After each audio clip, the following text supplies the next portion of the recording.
Palantir stock is a huge day for Palantir stock. Stock's up huge right now. We got earnings after the bell. I'll be live streaming those on Twitch. That will be the pinned comment down there if you want to join me for the live stream. But the stock's up over 7%. Want to spend a moment talking about Palantir at the top of the video here. What this means when you see a stock like this making a big move before their earnings even come out. Okay. Then I want to go ahead and react to 3 videos here. Tech, big inflows with one exception. That should be interesting. Talking about inflows of money into the market. Tom Lee went on CNBC 5 hours ago speaking about inflation and a few other subjects, so looking forward to reacting to his video there, kind of sharing my opinions and perspectives. And then last one up here from 2 hours ago out of Bloomberg, why the U.S. may actually be in recession right now. I think that should be a very intriguing one, okay? Appreciate you guys joining me as always. Once again, very busy day for me. I will be live streaming those Palantir earnings on Twitch. Pin comment down there if you get to join me in time, okay? So Palantir, obviously stock's making a big upward move here today, right? 7% into earnings. That is no small amount, no small amount in regards to Palantir here today. It's a good day, by the way, in the market overall. But yeah, Palantir is my best stock here today. It's performing tremendous. So when you see a stock like Palantir make a big move, a couple things to factor in here, okay? One is this means people are very cocky, very arrogant going into these earnings, feeling like this baby's going to blast much, much higher, right? So it's just one little thing to kind of just, you're not going to be bidding up this stock like this unless you're like confident they're going to blow it away and it's going to go up another 10, 15, 20% after hours, right? So people are very confident. But the issue, there is a problem that comes with this, okay? The problem is when you have a big explosive move before the earnings come out, 7%, let's say here today, the problem is now expectations go higher. So now what Palantir has to do, if they want this stock to go up another 10, 15, 20% after hours today, they've got to come out and report absolutely phenomenal numbers across the board, ridiculous growth rates. And I'm talking about expanding growth rates on almost every single business line. They're going to also have to have a great conference call and also reassure investors that the growth rates are sustainable and maybe they're still on an uptrend in regards to how much the growth rate is expanding, okay? If we can get that, another 10, 15, 20% after hours as well on top of this, okay? Now, the flip side is if they come out and report something disappointing, the commercial growth, let's say there's a big slowdown there or something like that, then you're looking at a situation where the stock would just lose all its gains it made today, plus lose more gains on top of that. And, you'd see it down 20% after hours. So there's two sides of this coin that can be played, right? So, I can say it's a better feeling going into these earnings with the stock going up 7% than down 7%. And there's one last thing you do have to consider here is, does somebody know something, right? I mean, it's a very outsized move here before the earnings even come out. You do have to start to wonder, does somebody know something? We'll see. It is a little strange. That's a very large move there. Alrighty, let's get into these videos here. Stocks, the big money continues to pour into technology stocks. All of the biggest tech funds have seen significant inflows this year, with one exception from a former tech darling. Why are investors continuing to put their faith into tech? Let's talk with Nate Geraci, head of the ETF store, also an independent investment advisor. Nate, what's the reasoning of investors here? Every broad tech fund, from Spider Technology, QQQ, Vanguard Tech, has seen big inflows this year, even though higher rates usually hurt technology stocks. Not this year.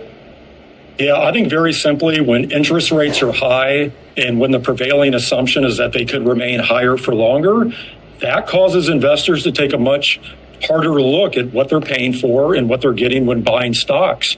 And the bottom line is, if you look at many of the mega cap tech companies, which are very prominent in these tech ETFs, while their valuations are elevated overall, they're producing tangible earnings.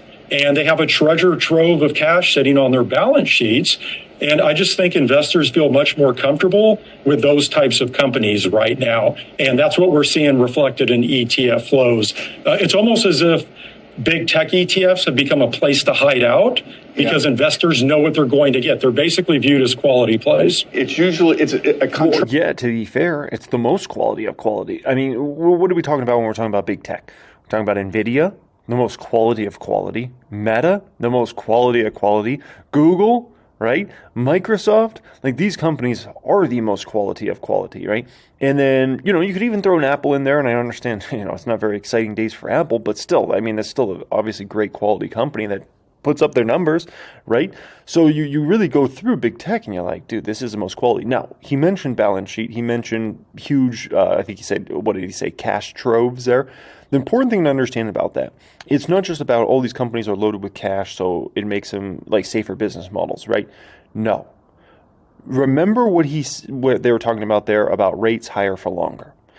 The reason it's such a significant deal that these big tech companies have tons of cash in the balance sheet is because they can earn interest income during this time. And when we're talking about treasuries yielding 5% plus, and you have tens of billions of dollars, or in some companies' case, over $100 billion of cash equivalents, and investments, you are set up into a situation where you can make absolutely incredible amounts of money in just interest income.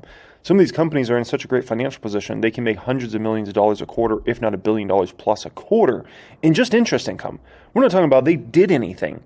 It's just the money sitting there in treasuries, just earning them hundreds of millions of dollars a quarter, if not $1 billion plus. It's crazy. Like it's literally crazy to think, right? For doing nothing, just having cash in treasuries. But that's the situation we have right now, and it's just another thing that bodes very well for these big tech companies. In play. That's what I'm intrigued by. There's one exception here. Cathie Wood's ARK fund is continuing to see outflows like it did in 2023. And even her other funds, space exploration, internet, all of them, robotics, fintech, they're all seeing outflows. So what's the difference? Why are investors pouring money into big, broad tech funds, but not into Cathie Wood? Well, you're right. The ARK Innovation ETF has $1.5 billion in outflows this year. And simply put, I think this goes back to investors preferring to own the types of companies that are producing earnings and cash flow now. These lottery ticket type growth companies that ARK owns simply aren't resonating in this environment because just at a basic level, investors can scoop up 5% plus yields with no risk in short-term treasuries. And so why place bets on companies where the future is much murkier? And instead, you can sit back, own mega cap tech companies that are producing in the here and now, and I think that's exactly what investors are doing. So you're making a very specific point here. It sounds like the emphasis you're saying is not just by technology, but on quality technology. I mean, quality being high return on equity, stable earnings growth, low debt to equity. You get that in those companies, not necessarily in some of the ones that Cathie owns. Is it really a quality play, essentially? I do think it is. I think when the rate environment is uncertain and perhaps the future economic outlook is a bit cloudy because we don't know if the Fed will be able to land this softly enough, I think investors look to quality. And again, it's proven earnings. It's cash on the balance sheet. That's what's resonating in this environment. Yeah. All right. We're going to have a lot more on tech and the move to quality, plus an update on attempts to capitalize on inflation plays. A number of ETFs around that still out there. Okay, so why is Cathie Wood not getting a bunch of money, right? And people not buying the Cathie Wood funds? There's a lot of reasons, okay? The main reasons come down to this. One, her companies are just not seen as quality. The majority of them. The far majority of companies are not seen as quality. They're seen as companies that lose money and, burn cash, and, that's just not the quality you want to see in this sort of market. And we're in an environment where it's tough to raise money. Well, tougher to raise money, I should say. It's not necessarily tough to raise money. It's much tougher to raise money than it was 3 years ago, right? When ARK back in 2021 reached those highs and things like that, right? And so that very negatively affects a lot of her stocks. And a lot of those companies, I think more people have gotten educated on it. Just look at a lot of those companies she owns, and they're just like, these are not like exciting, even growth companies. Like a lot of those companies have had even trouble growing. So it's like if you're a money burner and then you're not growing, that's no bueno, right? And some of those businesses have even been shrinking. And so I think that's the core reason. And also, we're not in some super ultra risk on environment. If we were in some sort of risk on environment, I think Cathie Wood funds would be doing better, but we're not. You can always tell that by looking at the Russell 2000. Look at the Russell 2000 performance and tell me we're in some kind of crazy risk on market. We're not. We're just in a market where people are looking to funnel money at the very, very top of the best companies, and that's really it right now. And that's why you're seeing such underperformance in a lot of the weaker companies out there, right? And so at some point that will change, but for right now, that is the situation we have going on, okay? Alrighty, next one up here, Tom Lee. but he thinks that the fear of May or the sell in May and go away will turn into buy in May. Tom Lee is managing partner, head of research at Fundstrat Global Advisors, as well as a CNBC contributor. We'll never forget the call that you made, and it was one of many pretty good calls, but it was what the S&P was going to do near term based on inflation not being as bad as what was built into the market. And I think you're kind of returning to that theme, and I'd like to know why you think that. What do you know about inflation that the market doesn't seem to understand right now? You don't think we need to be as hawkish as we are? Yes. A lot of it has to do with why CPI has remained stubbornly high. Powell talked about it, that there's this residual lag associated with housing. So even though home prices are stabilizing and rents are actually getting back to sort of traditional rates of growth, it's still reported in CPI at close to 6%. And then the second piece is auto insurance, is what Powell calls non-housing services. Auto insurance is rising at 21%. Now, a lot of that's because auto insurance rates are actually jumping, but that's not going to keep going 20% forever. Once that starts to normalize, then you can think about what median inflation is, which is running at 1.8%. So I think inflation's going to sort of cool pretty dramatically. I don't know when, but it'll be sometime in the second half of this year. I think you, maybe a couple months ago, you weren't quite as bullish. I'm not sure what your reason, but you came on and said it might be tougher going. And we did have a series of inflation numbers that were hotter than people thought. Yes. Did we not? We did. I mean, yes. Yeah, and that you think that's not going to be the case as much from here? That's right. I think going forward, a couple of things are better. One is like this job market isn't so red hot anymore. So I think the Fed's not on its heels as much about, inflation could fall.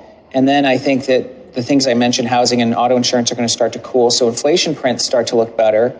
And we know that we had a big reset in April. So I think it looks pretty good for now.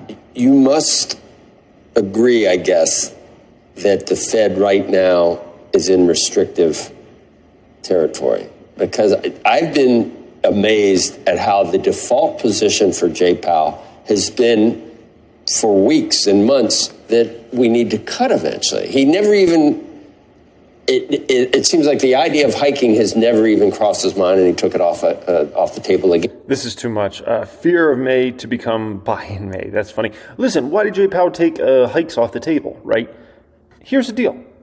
Fed funds rate right now is 5.5%, inflation 3.5%. So you're clearly still in very restrictive territory, right? Now, if inflation all of a sudden is at 4.5% and then starts approaching 5%, then that's a whole different ballgame. Then at that point in time, you have to actually consider rate hikes.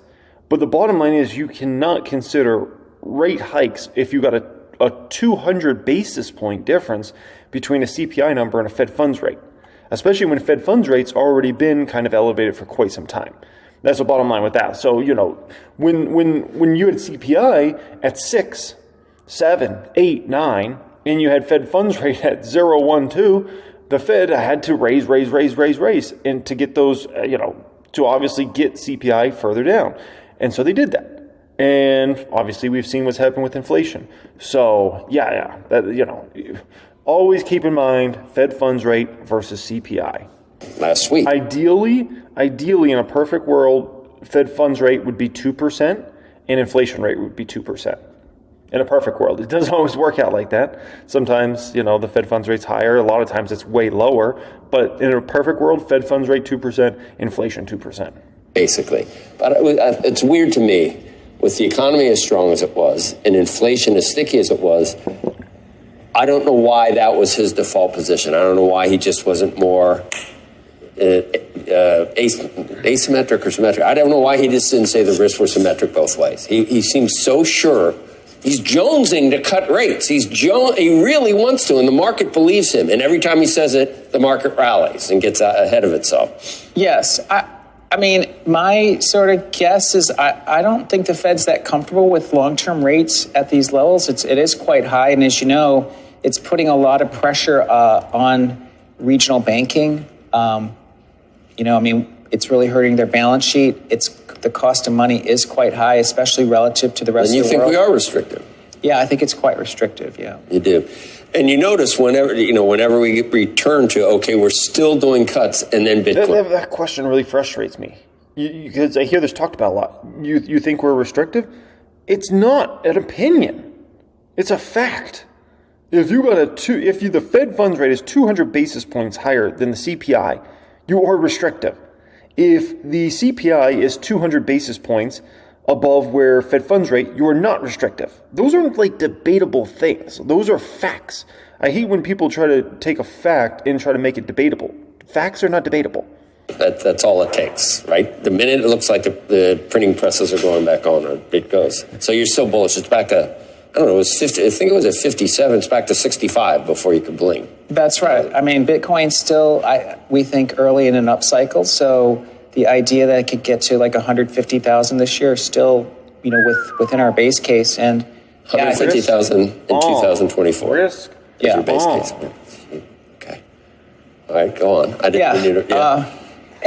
on. Go on. Yeah, go on. Don't stop. Yeah. I think it does help that the Fed is reiterating that its view on the inflation and it's being relatively dovish is more dovish than where the market is. So I think that's the process of why markets are recovering. Because I know when they're telling me wrap it up and how that people always get mad on. You say you're going to come on Twitter and everybody gets excited. And then you're never on long enough for these people on Twitter. Should I pay attention to it? Can I just ask one more? Yeah, please. And it has to do actually with what I saw when I was in Omaha this weekend with Becky. One of the things Warren did was he trims this Apple piece. And I think underneath a lot of the language that he spoke about for 5 hours, there was some anxiousness about the overall economy. Yeah. You don't have that anxiousness. He's in there, has this massive portfolio, sees everything. What do you think of that? I understand where he's coming from. I think if someone said, what are they anxious about? It is the fiscal deficit, the size of the deficit. I'm not even sure he's anxious about that, though. I mean, he's anxious about the long term, but he was even asked about that, and that was not his issue. I think his issue was fundamentally, I don't want to put words in his mouth because he didn't say it. There's a lot of tea leaf reading. But just about the strength of where the market is right now and whether it's potentially overpriced. Well, he's steering a huge ship. So, he has to think in, longer term. But to us, earnings growth is accelerating. Q1 earnings are up 7%, but, 3 groups are down 20%, energy, healthcare, materials. Those energy and healthcare flip to positive next quarter. So earnings growth hits 11%. We know there's a lot of pent-up demand. Capital spending is picking up, and the ISMs are turning up, and there's $6 trillion in cash on the sidelines, and people have been cautious for more than 2 years now. So I think the risk-reward's still pretty good. I don't know if maybe Warren's lens is more 10 years out, and that's when you can be cautious, but I think the next year looks good. Okay, so let me say some nice stuff about Buffett, and then I'll kind of attack a little bit there for a moment, okay? So first thing is Warren Buffett understands math very, very well, okay? He understands the dynamic of inflation and how bad it's really hurt the middle class here, and there's no question about that, right? He also understands the interest rates. He understands the banking system very well. He understands the stress that higher rates put on the banking system. So I think he understands a whole lot about these things. Now, to kind of go against him here for a moment, his companies aren't necessarily performing that great because he doesn't own the Metas. He doesn't own the Googles, the Nvidias, or those sorts of companies and those sorts of stocks that have been absolutely, obviously flying to the moon. The earnings have been skyrocketing in the last year or so. The Amazons, right? And so for a lot of his companies, they haven't been putting, Coca-Cola even, one of his biggest investments, hasn't been putting up very impressive numbers. Apple, we know Apple numbers were bad, right? iPhone units down 10%. Year over year, like a complete disaster. Only thing that saved that stock was the buyback, right? And so you look at a lot of his companies are just not reporting very good. So if your companies are not reporting very good earnings, right, for a lot of these stocks he owns, right? The insurance companies, I mean, obviously they're going up on their customers so much, the insurance side of the business, but those are more wholly owned by Berkshire than like stocks he owns. But a lot of those stocks he owns, they're not necessarily in the most exciting times right now, right? And I know somebody like him, he also is going to pay attention to companies' earnings like a UPS, a FedEx, right? Which I don't know, I don't think he's got a position in UPS or FedEx right now, although I'm not 100% sure. But I know he looks at those earnings, just as I do. If you're well trained in the market, you always look at UPS earnings, you always look at FedEx, you always look at the railroad operators to kind of know what's kind of going on with the economy, actually, because you can get a lot of details out of that. And if you look at FedEx's numbers and you look at UPS numbers, they're not good. We're talking revenues down year over year. In UPS's situation, it was quite considerable. And so, I think he looks at a lot of that stuff and he's like, dang, it's not like it's great. And then we got a market near all-time highs. And I think that's where the cautiousness comes from Buffett overall. So that's kind of my opinion on that. Alrighty, last one up here. Why the U.S. may actually be in recession right now. This should be interesting. Pivot really didn't arrive at all mid-December, but it did arrive last Wednesday. And I think that even with the first Fed speaker out of the gate, Austin Goolsbee, that there really was a reiteration of Powell's renewed focus on both mandates. He said for several years now, we've only been focused really on this inflation mandate, trying to get it under control. But now we have shifted to where we're really focused on both the employment and inflation mandates. By the way, he would not have had non-farm payrolls in hand on Wednesday when he was at the podium. The highest officials in the government do not receive an advance copy of very important data releases until 24 hours before they hit the headlines. So he was not speaking of any other knowledge other than some of the indicators that he flagged. Indeed.com job postings, the Conference Board, confidence in being able to get a job if you lose one. So, Danielle, yeah, we get some Fed speakers, okay, but do I really just need to sort of chill and relax until May 15th, which is when we get the CPI data? Or what's our next catalyst after we got through last week that had a lot going on? I don't even think it really is the CPI report. I think that I think that they wanted to communicate increased confidence that they feel that inflation is going to be coming in line enough to focus on what's happening in the labor market. That has not been the case for some time. And it's interesting that you bring up Fed speak, because I cannot remember the last time that there was not a speaker immediately out of the gate. I'm talking about 8 a.m. Eastern, the Thursday morning after the Fed blackout ends, and yet it was very quiet. So I think that this is going to be a measured communication campaign. So, Danielle, I've been seeing here out on social that you believe that we are in a recession. Why do you say that? Well, because we have a flawless indicator that tells us that that's been the case. Ed McKelvey was the chief economist at Goldman Sachs. At the time, he had underlings by the names of Bill Dudley and Jan Hatzius, to name two. But he went back and looked at the post-war era and found that a 0.3 percentage point increase in the unemployment rate on a 3-month moving average basis from the lowest point in the prior 12 months had never failed to flag the U.S. economy being in recession. Into the most extreme. Say that again? Hold on. I want to make sure I understand this correctly. Sachs. At the time, he had underlings by the names of Bill Dudley and Jan Hatzius, to name two. But he went back and looked at the post-war era and found that a 0.3 percentage point increase in the unemployment rate on a 3-month moving average basis from the lowest point in the prior 12 months had never failed to flag the U.S. economy being in recession. In two of the most extreme cases, we were already 3 months into recession. And that really does gel with what the Bureau of Labor Statistics, the Department of Labor reported 2 weeks ago. And that was that with revisions in hand through the third quarter of 2023, We did indeed have job losses of 192,000 in those 3 months ended September the 30th, 2023. So it looks like the McKelvey rule will indeed hold because it was first triggered in October of 2023. Interesting. Walk me through more of that, because on the surface, even with the reductions and the revisions lower for a couple months and for the jobs data, you would still make an argument that like 100,000+ job growth is really good. So where are we seeing the pitfalls? And is it really sort of a two-speed economy, right? Like the rich are getting richer, lower income, that's where you're seeing the struggle.